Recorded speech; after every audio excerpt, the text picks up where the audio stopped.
مسلک اعلی حضرت پہ قائم رہو، مسلک اعلی حضرت پہ قائم رہو، زندگی دی گئی ہے اسی کے لیے، زندگی دی گئی ہے مسلک اعلی حضرت پہ قائم رہو، مسلک پہ قائم رہو، زندگی دی گئی ہے اسی کے لیے، زندگی دی گئی۔ پوری مضبوطی سے مسلک اعلی حضرت پر ڈٹے رہو، اور مسلک اعلی حضرت کا سب سے اہم پیغام یہ ہے کہ دین کے دشمنوں سے دوری اختیار کرو۔ جو لوگ حلوہ اور گوبر کو ایک کرنے کی کوششیں کر رہے ہیں وہ مبلغ صلح کلیت ہیں، مبلغ سنیت نہیں ہیں، چاہے وہ پاکستان کے رہنے والے ہوں، چاہے حیدرآباد کے رہنے والے ہوں۔ ایسے لوگ جو تمام کلمہ گو کو مسلمان سمجھتے ہیں وہ ایک دو نہیں بے شمار کفریات میں ڈوبے ہوئے ہیں۔ ہر کلمہ گو مسلمان نہیں ہو سکتا، وہی کلمہ گو مسلمان ہوگا جو تمام ضروریات دین سے اتفاق رکھتا ہو۔ اور کلمہ پڑھنے کے ساتھ اگر کسی بھی ضروری بات کا انکار ہو گیا تو اب کلمہ پڑھنا ان کے حق میں مفید نہیں ہے۔ اس لیے وہابیوں، دیوبندیوں، غیر مقلدوں، شیعوں سے ہمارا اختلاف بنیادی ہے، ہمارا اختلاف اعتقادی ہے، یہ فروعی اختلاف نہیں۔ اعلی حضرت کا مسلک آپ سے ڈیمانڈ کر رہا ہے، مطالبہ کر رہا ہے، دین کے دشمنوں سے دوری اختیار کرو۔ جو اللہ اور رسول کی بارگاہ میں ادب شناس ہیں ان کی صحبت میں رہو، جو اللہ و رسول کی بارگاہ کے گستاخ ہیں ان سے دوری اختیار کرو۔ اور یہ پیغام صرف اعلی حضرت کا نہیں، یہی پیغام قرآن کا ہے۔ قرآن فرماتا ہے لا تجد قوما یؤمنون باللہ والیوم الآخر یوادون من حاد اللہ ورسولہ ولو كانوا آباءهم او ابناءهم او اخوانهم او عشیرتهم اولئک كتب فی قلوبهم الایمان وأیدهم بروح منہ۔ اے نبی، آپ نہیں پائیں گے ایسے لوگوں کو جو اللہ پر اور یوم آخرت پر ایمان رکھیں، وہ اللہ اور رسول کے دشمنوں سے دوستی نہیں کریں گے، چاہے وہ باپ کیوں نہ ہوں، چاہے وہ بیٹے کیوں نہ ہوں، چاہے وہ بھائی کیوں نہ ہوں، چاہے وہ کنبے اور قبیلے کے کیوں نہ ہوں۔ جو لوگ اللہ اور رسول کے دشمنوں سے دوستی نہیں کرتے یہ وہ لوگ ہیں کہ ان کے دلوں میں اللہ نے ایمان کو راسخ فرما دیا ہے اور روح القدس کے ذریعے ان کی تائید و حمایت فرمائی ہے۔ اور یہی پیغام تو میرے سرکار کا بھی ہے۔ سیکون فی آخر الزمان دجالون کذابون یاتونکم بما لم تسمعوا انتم ولا آباؤکم فإیاکم وإیاہم لا یضلونکم ولا یفتنونکم۔ اخیر زمانے میں کوئی جھوٹے اور مکار پیدا ہوں گے جو ایسی ایسی باتیں کریں گے جن کو نہ تم نے سنا نہ تمہارے آباؤ اجداد نے سنا۔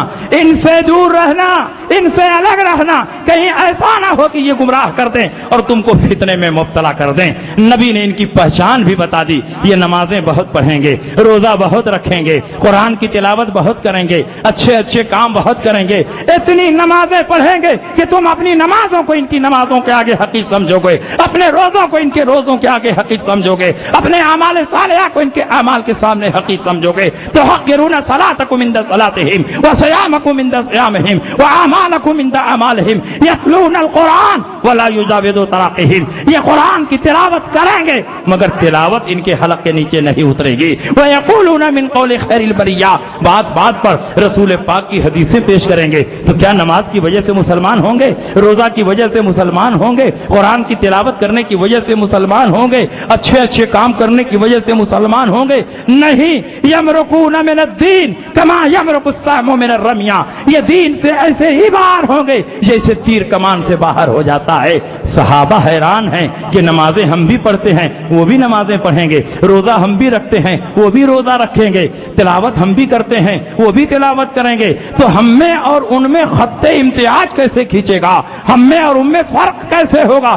اللہ کے نبی نے فرق بتا دیا۔ سیماہم التحلیق ومشمر الوضوء، ان کی پہچان یہ ہوگی کہ یہ سر خوب کھلوائیں گے اور پاجامہ بہت اونچا پہنیں گے، اونچا پہنیں گے۔ اس لیے ان سے دور رہو، ان سے الگ رہو۔ یہ مسلک اعلی حضرت کے دشمن ہی نہیں، دین و سنیت کے دشمن۔ اور جو یہ کہتے ہیں ایک کلمے کے نام پر سب کو متحد ہو جانا چاہیے، ایک قرآن کے نام پر متحد ہونا چاہیے، ایک کعبہ کے نام پر متحد ہونا چاہیے۔ میں ان سے پوچھنا چاہتا ہوں، اگر ایک کلمے کے نام پر اتحاد جائز ہوتا تو صدیق اکبر مانعین زکات سے جہاد نہ فرماتے۔ اگر ایک کلمے کے نام پر اتحاد جائز ہوتا حضرت علی خارجیوں سے جہاد نہ فرماتے۔ اگر ایک کلمے کے نام پر اتحاد جائز ہوتا تو حضرت امام احمد بن حنبل اپنی پشت پر کوڑے نہ کھاتے۔ اگر ایک کلمے کے نام پر اتحاد جائز ہوتا تو مجدد الفزانی اکبر کے دربار میں کھڑے ہو کر اس کے کفریات کی دھجیاں نہ بکھرتے۔ اگر ایک کلمے کے نام پر اتحاد جائز ہوتا تو امام احمد رضا اپنے زمانے کے باطل فرقوں کی سرکو بھی نہ فرماتے۔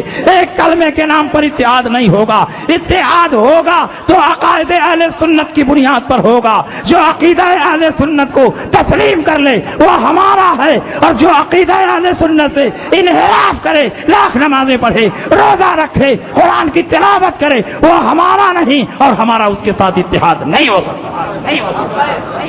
اور یہ نہ سمجھا جائے کہ ہم اتحاد کے مخالف ہیں، ہم بھی اتحاد چاہتے ہیں، لیکن جن لوگوں نے اپنی کتابوں میں اللہ و رسول کی شان میں گستاخیاں کی ہیں، جو لوگ آج تک گستاخی بھری کتابوں کو چھاپ رہے ہیں، وہ لوگ اپنے اکابر کے کفر و ارتداد کا اعلان کریں، ان کفری کتابوں کو چوراہے پر رکھ کر آگ لگا دیں، اپنے تمام عقائد باطلہ سے توبہ کر لیں۔ سب سے پہلے ہم ان سے اتحاد کرنے کے لیے تیار ہیں، لیکن ایسا نہیں ہوگا کہ ایک طرف نبی کی توہین بھی ہوتی رہے اور دوسری طرف ہمارے دسترخوان پر تم بیٹھ کر کھاتے ہوئے نظر آؤ۔ ایسا ہو ہی نہیں سکتا۔ ہم اپنے باپ کے قاتل کو معاف کر سکتے ہیں، لیکن رسول پاک کے غدار کو کبھی نہیں معاف کر سکتے۔ ہمارا اتحاد اسی صورت میں ہوگا کہ اپنے تمام مشائخ جنہوں نے اللہ رسول کی بارگاہ میں کفر کیا ہے ان کے کفر و ارتداد کا اعلان کرو، اپنے عقائد باطلہ سے توبہ کر لو۔ سب سے پہلے ہم تم کو گلے لگانے کے لیے تیار ہیں۔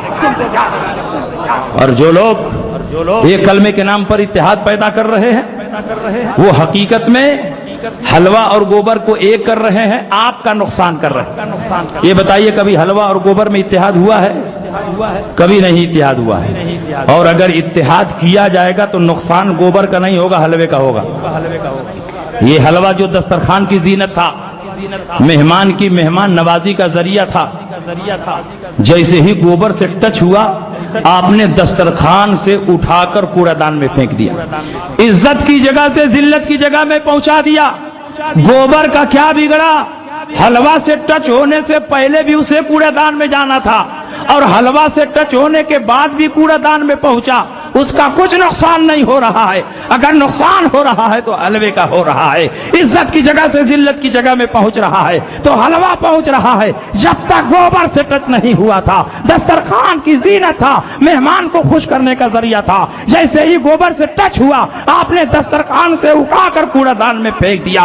اس کا مطلب یہ ہوا کہ جو تمام باطل فرقوں سے اتحاد پیدا کرنے کی کوشش کر رہے ہیں وہ حقیقت میں کفر و اسلام کے درمیان جو امتیاز ہے اسے ختم کرنا چاہتے ہیں تاکہ صلح کلیت کا ماحول بن سکے۔ اور الحمدللہ جب تک مسلک اعلیٰ حضرت کے غلام اس دنیا میں موجود ہیں، جب تک تاج الشریعہ موجود ہیں، ان کے چاہنے والے موجود ہیں، کبھی کفر و الہات کے ساتھ ہمارا اتحاد نہیں ہو سکتا۔ اس لیے آپ مسلک پر مضبوطی سے قائم رہو، دین کے دشمنوں سے دوری اختیار کرو۔ وہابی، دیوبندی، غیر مقلد، شیعہ، کھوجا، بوہرا، یہ جتنے بھی ضروریات دین کے منکر ہیں ان سے ہمارا اتحاد کبھی نہیں ہو سکتا ہے۔ یہی قرآن کا پیغام ہے، یہی رسول اللہ کا پیغام ہے، اور یہی امام احمد رضا کا پیغام ہے۔